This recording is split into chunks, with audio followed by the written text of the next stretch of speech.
ನಮಸ್ಕಾರ ವೀಕ್ಷಕರೇ, ನಿಮಗೆಲ್ಲರಿಗೂ ನನ್ನ ಯೂಟ್ಯೂಬ್ ಚಾನಲ್ಗೆ ಸ್ವಾಗತ. ಬಯಸದೆ ನೀ ಬಂದೆ ಭಾಗ 72. ನನಗೆ ತುಂಬ ಟೆಂಪ್ಟ್ ಮಾಡ್ತಾ ಇದ್ದೀಯಾ ಸಾನು? ಆಗಿಂದ ನಾನು ಈ ಕ್ಷಣಕ್ಕೋಸ್ಕರ ಕಾಯ್ತಾ ಇದ್ದೀನಿ. ಏನಾಯಿತು? ಕರೆಂಟ್ ಶಾಕ್ ಹೊಡೀತಾ? ಅವಳನ್ನು ಪ್ರಶ್ನಿಸಿದ ಸಿದ್ಧಾಂತ್. ತನ್ನ ಪಾಪದ ಕೊಡ ತುಂಬುತ್ತಿದೆಯಾ? ತನ್ನ ಅವನತಿ ಸಮೀಪಿಸುತ್ತಿದೆಯಾ? ರಾಜಶೇಖರ್ ಅವರಿಗೆ ಬವಳಿ ಬಂದಂತಾಯಿತು. ಅವರ ಅವಸ್ಥೆಯನ್ನು ಕಂಡು ಅನಿರುದ್ಧ್ ಒಳಗೊಳಗೆ ಖುಷಿಪಟ್ಟ. ರಾಜಶೇಖರ್ ಅವರು ಅನಿರುದ್ಧನನ್ನು ಕೇಳಿದರು. ನೀವು ಯಾರು ಅಂತ ನನಗೆ ಗೊತ್ತಾಗಲಿಲ್ಲ. ನನ್ನ ಹೆಸರು ಅನಿರುದ್ಧ್ ಅಂತ. ನನ್ನ ಪರಿಚಯ ನಿಮಗೆ ಇಲ್ಲದೇ ಇದ್ದರೂ ನನ್ನ ತಂದೆ ಮತ್ತು ಅಣ್ಣನ ಪರಿಚಯ ನಿಮಗೆ ಈಗಾಗಲೇ ಚೆನ್ನಾಗಿಯೇ ಇದೆ. ನಾನೀಗ ಅವರ ಹೆಸರು ಹೇಳಲಾ ಎಂದು ಅನಿರುದ್ಧ್ ಅವರನ್ನು ಪ್ರಶ್ನಿಸಿದ್ದ. ರಾಜಶೇಖರ್ ಅವರ ಪ್ರಶ್ನೆಗೆ ಅನಿರುದ್ಧ್ ಉತ್ತರವೇ ವಿಚಿತ್ರವಾಗಿತ್ತಲ್ಲ. ಅವರು ಏನೆಂದು ಉತ್ತರ ಹೇಳದೆ ಬಿಟ್ಟ ಕಣ್ಣುಗಳಿಂದ ಅನಿರುದ್ಧನನ್ನೇ ನೋಡುತ್ತಾ ನಿಂತಿದ್ದರು. ಇವನು ಯಾರು? ಇವನು ಇಲ್ಲಿಗೆ ಯಾಕೆ ಬಂದ? ಎಂಬ ಪ್ರಶ್ನೆಗಳು ರಾಜಶೇಖರ್ ಅವರ ಮನದಲ್ಲಿ ಮೂಡಿತು. ಅವರ ಪರಿಸ್ಥಿತಿ ಕಂಡು ಒಳಗೊಳಗೆ ಖುಷಿಪಡುತ್ತಿದ್ದ ಅನಿರುದ್ಧ್ ಬಳಿಕ ಅವನೇ ಮಾತಿಗೆ ಆರಂಭಿಸಿದ. ಮಿಸ್ಟರ್ ರಾಜಶೇಖರ್, ನೀವು ಜಯರಾಮ್ ಅನ್ನುವವರ ಹೆಸರು ಕೇಳಿರಬೇಕಲ್ಲ. ಅದೇ ನಿಮ್ಮ ಫ್ರೆಂಡ್ ಹತ್ರ ಆಸ್ತಿ ಅಡವಿಟ್ಟು ಅದನ್ನು ಬಿಡಿಸಿಕೊಳ್ಳಲಾಗದೆ ಕೊನೆಗೆ ಒಂದು ದಿನ ಇಹಲೋಕ ತ್ಯಜಿಸಿಬಿಟ್ಟಿದ್ದಾರೆ. ಅವರ ಮಗ ಅಶೋಕ್. ಅವರ ಹೆಸರಂತೂ ನಿಮಗೆ ಚಿರಪರಿಚಿತವೇ. ಅವನು ವಿವರಿಸುತ್ತಾ ಹೋದಂತೆ ರಾಜಶೇಖರ್ ಅವರು ಬೆವರಲಾರಂಭಿಸಿದರು. ರಾಜಶೇಖರ್ ಈಗಾಗಲೇ 2 ಕೊಲೆ ಕೇಸುಗಳಲ್ಲಿ ತಪ್ಪೊಪ್ಪಿಗೆ ಹೇಳಿಕೆಯನ್ನು ಪೊಲೀಸರ ಮುಂದೆ ಕೊಟ್ಟುಬಿಟ್ಟಿದ್ದರು. ಲಾಯರ್ ಪ್ರತಾಪ್ ಅವರು, ನೀವು ಹಾಗೆ ಹೇಳಬಾರ್ದಾಗಿತ್ತು. ನನಗೂ ಇದಕ್ಕೂ ಸಂಬಂಧ ಇಲ್ಲ ಅಂತ ನೀವು ವಾದಿಸಿಕೊಂಡು ಬರಬೇಕಾಗಿತ್ತು. ನೀವೀಗ ತಪ್ಪೊಪ್ಪಿಗೆ ಹೇಳಿಕೆ ಕೊಟ್ಟಿರೋದ್ರಿಂದ ನನಗೆ ನಿಮ್ಮನ್ನು ಹೊರಗೆ ಕರ್ಕೊಂಡು ಬರೋಕೆ ತುಂಬ ಕಷ್ಟ ಆಗ್ತಾ ಇದೆ ಎಂದು ಹಿಂದಿನ ಬಾರಿ ಭೇಟಿಯಾದಾಗ ತಮ್ಮ ಅಸಮಾಧಾನವನ್ನು ರಾಜಶೇಖರ್ ಅವರ ಮುಂದೆ ಪ್ರಕಟಪಡಿಸಿದ್ದರು. ಆಗ ರಾಜಶೇಖರ್ ಅವರು, ಇನ್ವೆಸ್ಟಿಗೇಟಿಂಗ್ ಆಫೀಸರ್ ಅವರು ಕೇಳುವಾಗ ನನಗೆ ತುಂಬ ಭಯ ಆಗಿಬಿಟ್ಟಿತ್ತು. ಅಲ್ಲದೆ ಕಾಳ ಮತ್ತು ಬೈರ ಈಗಾಗಲೇ ಆ ಬಗ್ಗೆ ಸ್ಟೇಟ್ಮೆಂಟ್ ಕೊಟ್ಟು ಆಗಿತ್ತಲ್ಲ. ಮತ್ತೆ ಅವರಿಗೆ ಎದ್ದು ನಡೆಯೋಕ್ಕೂ ಆಗದಷ್ಟು ಟ್ರೀಟ್ಮೆಂಟ್ ಕೊಟ್ಟು ಬಿಟ್ಟಿದ್ರಲ್ಲ ಪೊಲೀಸ್ನವರು. ಅವರನ್ನು ನೋಡಿದಾಗ ಅವರ ಕೈಯಿಂದ ಏಟು ತಿನ್ನೋ ಬದಲು ಸತ್ಯ ಒಪ್ಪಿಕೊಂಡು ಶಿಕ್ಷೆ ಅನುಭವಿಸುವುದೇ ಮೇಲು ಅಂತ ನನಗೆ ಆ ಸಂದರ್ಭದಲ್ಲಿ ಸತ್ಯ ಒಪ್ಪಿಕೊಂಡು ಬಿಟ್ಟಿದ್ದೆ. ಆದರೆ ನನಗೆ ಇಲ್ಲಿ 1 ಗಂಟೆಯನ್ನು ಉಳ್ಕೊಳ್ಳೋದೇ ಕಷ್ಟ ಆಗ್ತಾ ಇದೆ. ಹೇಗಾದರೂ ಮಾಡಿ ನಿನ್ನ ಬುದ್ಧಿವಂತಿಕೆಯನ್ನು ಉಪಯೋಗಿಸಿ ನನ್ನನ್ನು ಇಲ್ಲಿಂದ ಹೊರಗೆ ಕರ್ಕೊಂಡು ಬಾ ಪ್ಲೀಸ್ ಪ್ರತಾಪ್. ನಾನು ನಿನ್ನನ್ನೇ ನಂಬಿದ್ದೀನಿ. ಈಗ ನೀನೊಬ್ಬನೇ ನನ್ನ ಸಹಾಯಕ್ಕಿರೋದು. ನೀನೇ ನನಗೆ ದಿಕ್ಕು ಎಂದು ಪ್ರತಾಪ್ ಲಾಯರ್ ಬಳಿ ಅಂಗಲಾಚಿದ್ದರು ರಾಜಶೇಖರ್. ಈಗ ರಾಜಶೇಖರ್ ಅವರಿಗೆ ಅಶೋಕ್ನನ್ನು ಕೊಲೆ ಮಾಡಿದ ವಿಷಯ ನೆನಪಿಗೆ ಬಂದಿತ್ತು. 2 ಅಲ್ಲ 3 ಕೊಲೆ ಮಾಡಿಸಿದ್ದೇನೆ ಎಂದು ಗೊತ್ತಾದರೆ ತನಗೆ ಜೀವಾವಧಿ ಶಿಕ್ಷೆಯಲ್ಲ, ಮರಣ ದಂಡನೆ ಶಿಕ್ಷೆಯೇ ಸಿಗಬಹುದು. ಅವರ ಮುಖದಲ್ಲಿ ಬದಲಾವಣೆ ಕಾಣಿಸಿತು. ತುಂಬ ಭಯಗೊಂಡಿದ್ದರು ರಾಜಶೇಖರ್. ಬೆವರಲಾರಂಭಿಸಿದ್ದರು. ದೈನ್ಯತೆಯ ದೃಷ್ಟಿಯಿಂದ ಅವರು ಅನಿರುದ್ಧನನ್ನೇ ನೋಡುತ್ತಿದ್ದರು. ಎಸ್, ನಿಮ್ಮ ಮುಖ ನೋಡ್ದಾಗಲೇ ನಿಮಗೆ ಹಿಂದಿನದೆಲ್ಲ ಜ್ಞಾಪಕಕ್ಕೆ ಬಂತು ಅಂತ ನನಗೆ ಅನ್ನಿಸ್ತಾ ಇದೆ. ನಾನು ಹೇಳ್ತಿರೋದು ಸರಿ ತಾನೆ? ಒಂದು ವೇಳೆ ನಿಮಗೆ ಹಿಂದಿನದೆಲ್ಲ ಜ್ಞಾಪಕಕ್ಕೆ ಬಂದಿಲ್ಲ ಅಂದರೆ ನಾನೇ ವಿವರವಾಗಿ ಹೇಳ್ತೀನಿ. ನಮ್ಮಪ್ಪ ಜಯರಾಮ್ ಅಂತ. ಅವರ ಮಗ ಅಂದರೆ ನಮ್ಮಣ್ಣನ ಹೆಸರು ಅಶೋಕ್ ಅಂತ ಎಂದಾಗ ಅವನನ್ನು ಅರ್ಧದಲ್ಲೇ ತಡೆದರು ರಾಜಶೇಖರ್. ನಿಮ್ಮ ಉದ್ದೇಶ ಏನು ಅಂತ ನನಗೆ ಅರ್ಥ ಆಗ್ತಾ ಇಲ್ಲ. ನನಗೆ ಅವರು ಯಾರು ಅಂತಾನೂ ಗೊತ್ತಿಲ್ಲ. ನೀವು ತಿಳಿದುಕೊಂಡಿರೋ ಹಾಗೆ ನನಗೂ ಅವರಿಗೂ ಯಾವ ಸಂಬಂಧವೂ ಇಲ್ಲ. ನಾನು ಈಗಾಗಲೇ ಸಾಕಷ್ಟು ನೊಂದುಕೊಂಡಿದ್ದೀನಿ. ಖಿನ್ನತೆಯಿಂದ ಬಳಲ್ತಾ ಇದ್ದೀನಿ. 2 ದಿನ ಹಾಸ್ಪಿಟಲಲ್ಲಿ ಇದ್ದು ಬಂದವನು. ದಯವಿಟ್ಟು ಈಗ ನನಗೆ ತೊಂದರೆ ಕೊಡಬೇಡಿ ಎಂದು ಅಂಗಲಾಚಿಕೊಂಡರು. ಅಂದರೆ ತನ್ನ ವೈರಿಗಳೆಲ್ಲ ಒಂದಾಗುತ್ತಿದ್ದಾರಾ? ಅದರ ಅರ್ಥ ತನ್ನ ಪಾಪದ ಕೊಡ ತುಂಬುತ್ತಿದೆಯೇ? ತನ್ನ ಅವನತಿ ಸಮೀಪಿಸುತ್ತಿದೆಯೇ? ಈ ಯೋಚನೆಗಳೆಲ್ಲ ರಾಜಶೇಖರ್ ಅವರಿಗೆ ಬಂದುಬಿಟ್ಟಿತ್ತು. ರಾಜಶೇಖರ್ ಅವರಿಗೆ ಬವಳಿ ಬಂದಂತಾಯಿತು. ಅವರಿಗೆ ನಿಲ್ಲಲೇ ಸಾಧ್ಯವಾಗುತ್ತಿಲ್ಲ. ಕಣ್ಣು ಕತ್ತಲಿಟ್ಟಂತಾಗತೊಡಗಿತ್ತು. ಮೈಯೆಲ್ಲ ಬೆವರಿನಿಂದ ಒದ್ದೆಯಾಗಿ ಬಿಟ್ಟಿತ್ತು. ತಾನೆಲ್ಲಾದರೂ ಬಿದ್ದುಬಿಟ್ಟರೆ ಎಂದು ಅಲ್ಲೇ ಇದ್ದ ಕಂಬಿಯನ್ನು ಗಟ್ಟಿಯಾಗಿ ಹಿಡಿದುಕೊಂಡು ನಿಂತರು ರಾಜಶೇಖರ್.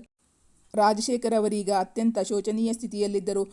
ಅವರ ದೈನ್ಯ ಪರಿಸ್ಥಿತಿಯನ್ನು ಕಂಡು ಒಳಗೊಳಗೆ ತುಂಬ ಖುಷಿಪಟ್ಟ ಅನಿರುದ್ಧ್. ಅವರು ನೊಂದುಕೊಂಡಾಗ ಅವನ ಸಂತೋಷ ಹೆಚ್ಚಾಗುತ್ತಿತ್ತು.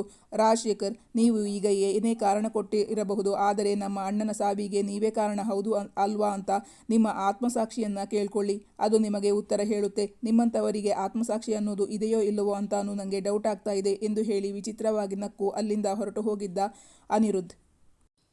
ಪೂಜೆ ಮುಗಿಸಿ ಮನೆಗೆ ಬರುತ್ತಲೇ ಸಿದ್ಧಾಂತ ತನ್ನ ಆಸೆಯನ್ನು ತೀರಿಸಿಕೊಳ್ಳುವ ತವಕ. ಆಗಿಂದ ನನ್ನ ಕೈಗೆ ಸಿಗದೆ ತಪ್ಪಿಸಿಕೊಳ್ತಾ ಇದ್ದೀಯಾ ಸಾನು ಎಂದು ಹೇಳುತ್ತಲೇ ಅವಳ ಬಡನಡುವಿಗೆ ಕೈ ಹಾಕಿ ಅವಳನ್ನು ತನ್ನ ಬಳಿಗೆ ಎಳೆದುಕೊಂಡಿದ್ದ. ಅವನ ಒರಟಾದ ಹಸ್ತ ಅವಳ ನುಣುಪಾದ ಬಿಳಿ ಸೊಂಟದ ಮೇಲಿತ್ತು. ಅವನ ಸ್ಪರ್ಶವಾಗುತ್ತಿದ್ದಂತೆಯೇ ಅವಳ ಮೈಯಲ್ಲಿ ವಿದ್ಯುತ್ ಸಂಚಾರವಾದಂತಹ ಅನುಭವ. ಅವಳಲ್ಲಾದ ಬದಲಾವಣೆಯನ್ನು ಗಮನಿಸಿದ ಸಿದ್ಧಾಂತ್, ಏನಾಯ್ತು, ಕರೆಂಟ್ ಶಾಕ್ ಹೊಡೀತಾ ಎಂದು ಅವಳನ್ನು ರೇಗಿಸಿದ. ಬಳಿಕ ಅವಳನ್ನು ತನ್ನ ತೋಳುಗಳಲ್ಲಿ ಬಂಧಿಸಿಕೊಳ್ಳುತ್ತಾ, ಆಗಿಂದ ನಾನು ಈ ಕ್ಷಣಕ್ಕೋಸ್ಕರ ಕಾಯ್ತಾ ಇದ್ದೀನಿ. ನೀನು ಆವಾಗಿಂದ ನನಗೆ ತುಂಬ ಟೆಂಪ್ಟ್ ಮಾಡ್ತಾ ಇದ್ದೀಯ ಸಾನು. ನಾವ್ಯಾವಾಗ ಪೂಜೆ ಮುಗಿಸ್ಕೊಂಡು ಮನೆ ತಲುಪುತ್ತೇವೋ ಯಾವಾಗ ನಿನ್ನನ್ನು ಹೀಗೆ ನನ್ನ ತೋಳುಗಳಲ್ಲಿ ಬಂಧಿಸಿ ಇಟ್ಕೋತೀನೋ ಅಂತ ಎಂದು ಹೇಳುತ್ತಾ ಅವಳನ್ನು ಮುದ್ದಿಸತೊಡಗಿದ್ದ ಸಿದ್ಧಾಂತ್. ಅವನ ತುಂಟಾಟಗಳಿಂದಾಗಿ ಅವಳ ಮುಖ ರಕ್ತವರ್ಣಕ್ಕೆ ತಿರುಗಿತ್ತು. ಇವತ್ತೇಕೋ ಅವನ ತುಂಟಾಟ ಸ್ವಲ್ಪ ಅತಿಯಾಗಿ ಬಿಟ್ಟಿತ್ತು. ಆದರೆ ಅವಳಿಗೆ ಅವನನ್ನು ತಡೆಯುವ ಮನಸ್ಸಾಗಲಿಲ್ಲ. ನಾಳೆಯಿಂದ ಬೇಕೆಂದರೂ ಇಂತಹ ಸಂದರ್ಭ ಸಿಗುವುದಿಲ್ಲವಲ್ಲ, ಆ ಯೋಚನೆ ಬರುತ್ತಲೇ ಅವಳ ಮುಖ ಸಪ್ಪಗಾಗಿ ಬಿಟ್ಟಿತ್ತು.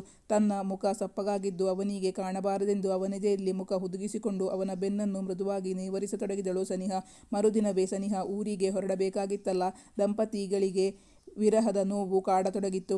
ಸಾನು, ಊರಿಗೆ ಹೋಗುತ್ತಲೇ ಕಾಲೇಜಿಗೆ ಫೀಸ್ ಕಟ್ಟಿ ಕಾಲೇಜಿಗೆ ಹೋಗೋಕೆ ಶುರು ಮಾಡು, ಇಲ್ಲಾಂದರೆ ನನಗೆ ತುಂಬ ಬೇಜಾರಾಗುತ್ತೆ ಅವಳ ಬಳಿ ಹೇಳಿದ ಸಿದ್ಧಾಂತ್. ಸನಿಹಾಗಂತೂ ಅವನನ್ನು ಬಿಟ್ಟು ಹೋಗಲು ಮನಸ್ಸೇ ಇರಲಿಲ್ಲ. ಎಷ್ಟು ಬೇಡವೆಂದರೂ ಅವಳ ಕಣ್ಣುಗಳು ತುಂಬಿ ಹರಿಯಲಾರಂಭಿಸಿದವು. ನೋ ಸಾನು, ಹೋಗ್ತಾ ಅಳುತ್ತಾ ಹೋಗಬಾರ್ದು ಎಂದು ಹೇಳುತ್ತಾ ತುಟಿಗಳಿಂದಲೇ ಅವಳ ಕಣ್ಣೀರನ್ನು ಒರೆಸಿದ ಸಿದ್ಧಾಂತ್. ಬಳಿಕ ಅವಳನ್ನು ಬಿಗಿದಪ್ಪಿಕೊಂಡ. ಅನಿರುದ್ಧ್ ಅವನಿಗೆ ಮನೆಯಿಂದಲೇ ಕಂಪನಿಯೊಂದಕ್ಕೆ ಕೆಲಸ ಮಾಡಲು ವ್ಯವಸ್ಥೆ ಮಾಡಿಕೊಟ್ಟಿದ್ದರಿಂದಾಗಿ ಹಗಲು ಸಮಯ ಕಳೆಯಲು ಅವನಿಗೇನೂ ತೊಂದರೆ ಇರಲಿಲ್ಲ. ಅವನು ಅವಳನ್ನು ಸಮಾಧಾನಪಡಿಸುತ್ತಾ ಹೇಳಿದ, ನಿಂಗೆ ಬೇಜಾರಾದಾಗೆಲ್ಲ ನನಗೆ ಕಾಲ್ ಮಾಡು, ನಾವು ಫೋನಲ್ಲಿ ಮಾತಾಡೋಣ. ತುಂಬ ದೂರ ಏನೂ ಇಲ್ವಲ್ವಾ, 150 ಕಿಲೋಮೀಟರ್ ಅಷ್ಟೇ. ನಿಂಗೆ ನೋಡಬೇಕು ಅಂತ ಅನ್ನಿಸಿದಾಗ ಹೇಳು, ಬರೋಕೆ ವ್ಯವಸ್ಥೆ ಮಾಡಿಕೊಡುತ್ತೀನಿ ಎಂದು ಹೇಳುತ್ತಾ ಅವಳನ್ನು ತನ್ನ ಎದೆಯೊಳಗೆ ಹುದುಗಿಸಿಕೊಂಡ. ಬಳಿಕ ಮೃದುವಾಗಿ ಅವಳ ಬೆನ್ನು ನೇವರಿಸತೊಡಗಿದ ಸಿದ್ಧಾಂತ್. ಅವನು ಸಮಾಧಾನಪಡಿಸುತ್ತಿದ್ದಂತೆಯೇ ಅವಳ ದುಃಖ ಇನ್ನೂ ಹೆಚ್ಚಾಯಿತು. ಅವಳು ಬಿಕ್ಕಿ ಬಿಕ್ಕಿ ಅಳಲಾರಂಭಿಸಿದಳು. ಅವನಿಗೀಗ ಏನು ಮಾಡಬೇಕೆಂದೇ ತೋಚುತ್ತಿಲ್ಲ. ಸಾನು, ನೀನು ಹೀಗೆ ಅತ್ರೆ ನಾನೇನು ಮಾಡಲಿ. ಅವನು ಅವನ ಭಾವನೆಗಳನ್ನು ಬಲವಂತವಾಗಿ ತಡೆಹಿಡಿದಿದ್ದ. ಅವನನ್ನು ಅವನೇ ಸಮಾಧಾನಪಡಿಸಿಕೊಳ್ಳಬೇಕಾಗಿತ್ತು. ಮಾತ್ರವಲ್ಲ, ಪತ್ನಿಯನ್ನು ಸಮಾಧಾನಪಡಿಸಬೇಕಾಗಿತ್ತಲ್ಲ. ಅದಕ್ಕಾಗಿ ಹೇಳಿದ, ಕಂಟ್ರೋಲ್ ಯುವರ್ ಸೆಲ್ಫ್. ನೀನು ಹೀಗೆ ಅತ್ರೆ ನನಗೆ ತುಂಬ ನೋವಾಗುತ್ತೆ. ನಿನ್ನ ಕಳಿಸೋಕೆ ಮನಸ್ಸೇ ಆಗಲ್ಲ. ಇನ್ನೂ 1 ದಿನ ಇದ್ದು ನಾಳೆ ಹೊರಡು, ಓಕೆನಾ. ಅವಳಿಗೊಂದು ಸಲಹೆಯನ್ನಿತ್ತ ಸಿದ್ಧಾಂತ್. ಇವತ್ತಾದರೂ ನಾಳೆ ಆದರೂ ಹೋಗೋದು ಹೋಗಲೇಬೇಕಲ್ವಾ, ನಿನ್ನಿಂದ ದೂರ ಇರಲೇಬೇಕಲ್ವಾ, ಅದು ಚೇಂಜ್ ಆಗೋದೇ ಇಲ್ಲ ಅಲ್ವಾ ಎಂದು ದುಃಖದಿಂದ ಅಳುವಿನ ಮಧ್ಯೆ ಹೇಳಿದಳು ಸನಿಹಾ. ಅವಳ ಕಣ್ಣಿಂದ ಹರಿಯುತ್ತಿದ್ದ ಕಣ್ಣೀರನ್ನು ತನ್ನ ತೋರು ಬೆರಳುಗಳಿಂದ ಒರೆಸುತ್ತಾ ಹೇಳಿದ, ಆದಷ್ಟು ಬೇಗ ನಾವಿಬ್ಬರೂ ಮತ್ತೆ ಒಂದಾಗೋಣ. ನಾನು ಆ ದಿನಕ್ಕೋಸ್ಕರ ಕಾಯ್ತಾ ಇದ್ದೀನಿ. ನೀನು ಮನಸ್ಸಿಲ್ಲದ ಮನಸ್ಸಿನಿಂದಲೇ ಅವನಿಂದ ಬಿಡುಗಡೆಗೊಂಡು ಊರಿಗೆ ಹೊರಟಿದ್ದಳು ಸನಿಹಾ. ಗಾಡಿ ಹತ್ತುತ್ತಲೇ ಅಕ್ಕನಿಗೆ ಕರೆ ಮಾಡಿ ತಾನು ಬರುತ್ತಿರುವ ಸಮಾಚಾರವನ್ನು ತಿಳಿಸಿದಳು. ಸನಿಹಾ ಊರು ತಲುಪಿದ ಬಳಿಕ ಅಂದಿನ ರಾತ್ರಿಗೆ ಉಳಿದುಕೊಳ್ಳಲೆಂದು ಅಕ್ಕನ ಮನೆಗೆ ಹೋಗಿದ್ದಳು. ಸುಲೋಚನಾ ಅವರು ಕೂಡ ಮಗಳ ಮನೆಯಲ್ಲಿ ಇದ್ದುದರಿಂದ ಮಗಳನ್ನು ಕಾಣುತ್ತಲೇ ಪ್ರೀತಿಯಿಂದ ಅವಳನ್ನು ಬಾಚಿ ತಬ್ಬಿಕೊಂಡು ಬಿಟ್ಟಿದ್ದರು. ಎಷ್ಟೋ ದಿನಗಳ ಬಳಿಕ ತಾಯಿ ಮಗಳು ಒಂದಾಗಿದ್ದರು. ತಾಯಿಯನ್ನು ಅಪ್ಪಿಕೊಂಡ ಸನಿಹಾಗೆ ಅದೇನೋ ಸಮಾಧಾನ ಸಿಕ್ಕಿತ್ತು.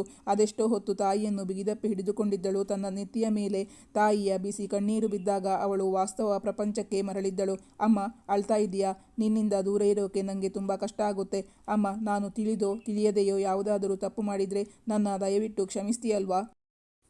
ತಾಯಿಯ ಬಳಿ ಸುಳ್ಳು ಹೇಳಿದ್ದಳಲ್ಲ. ತಾಯಿಯ ಬಳಿ ಕ್ಷಮೆ ಯಾಚಿಸದೆ ಅವಳ ಮನಸ್ಸಿಗೆ ನೆಮ್ಮದಿಯೇ ಇರಲಿಲ್ಲ. ಆದರೆ ಕಾರಣ ಸ್ಪಷ್ಟವಾಗಿ ಹೇಳಲು ಸಾಧ್ಯವಿಲ್ಲವಲ್ಲ. ಅದಕ್ಕಾಗಿ ಹಾಗೆ ಹೇಳಿದಳು. ನೀನ್ಯಾವ ತಪ್ಪು ಮಾಡಿಲ್ಲ ಮಗಳೇ. ತಪ್ಪು ಮಾಡದೇ ಇರೋ ಮನುಷ್ಯರು ಯಾರಿದ್ದಾರೆ ಈ ಪ್ರಪಂಚದಲ್ಲಿ. ಪ್ರತಿಯೊಬ್ಬ ವ್ಯಕ್ತಿಯೂ ಒಂದಲ್ಲ ಒಂದು ತಪ್ಪು ಮಾಡಿಯೇ ಮಾಡ್ತಾರೆ.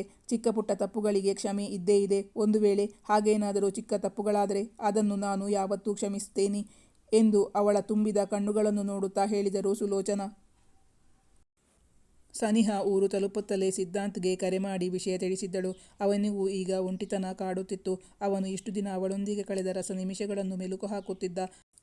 ಆ ರಸ ನಿಮಿಷಗಳು ನೆನಪಾಗುತ್ತಲೇ ಅವನ ಮುಖದಲ್ಲಿ ಮಂದಹಾಸ ಮಿನುಗಿತ್ತು. ಅವಳಿದ್ದಾಗ ಸಮಯ ಸರಿಯುತ್ತಿದ್ದುದೇ ಗೊತ್ತಾಗುತ್ತಿರಲಿಲ್ಲ. ಅವಳು ಮನೆ ಬಿಟ್ಟು ಹೋಗಿ ಅದೆಷ್ಟೋ ಗಂಟೆಗಳು ಕಳೆದರೂ ಅವನು, ಸಾನು, ನಂಗೊಂದು ಲೋಟ ಟೀ ಮಾಡಿಕೊಡ್ತೀಯಾ? ಸಾನು, ಎಲ್ಲಿದ್ದೀಯಾ? ಬಾ ಎಂದು ತನಗೆ ಅರಿವಿಲ್ಲದೆ ಕರೆಯುತ್ತಿದ್ದ. ಆದರೆ ಅವನ ಕರೆಗೆ ಓಗೊಡಲು, ಅವನೊಂದಿಗೆ ಮಾತಾಡಲು ಅವಳು ಅಲ್ಲಿದ್ದರೆ ತಾನೇ. ಸಾನು, ನೀನು ನನ್ನ ಸರ್ವಸ್ವವನ್ನು ಲೂಟಿ ಮಾಡಿಕೊಂಡು ಹೋಗ್ಬಿಟ್ಟಿದೀಯಾ. ನೀನಿಲ್ಲದ ಒಂದೊಂದು ಕ್ಷಣವೂ ಒಂದೊಂದು ಯುಗವಾಗಿ ಬಿಟ್ಟಿದೆ ನನಗೆ ಎಂದು ತನಗೆ ತಾನೇ ದುಃಖದಿಂದಲೇ ಹೇಳಿಕೊಂಡ ಸಿದ್ಧಾಂತ್. ಅವಳ ಮುಂದೆ ಯಾವತ್ತೂ ಅವನು ತನ್ನ ದುಃಖ ನೋವನ್ನು ತೋರಿಸಿಕೊಂಡಿರಲಿಲ್ಲ.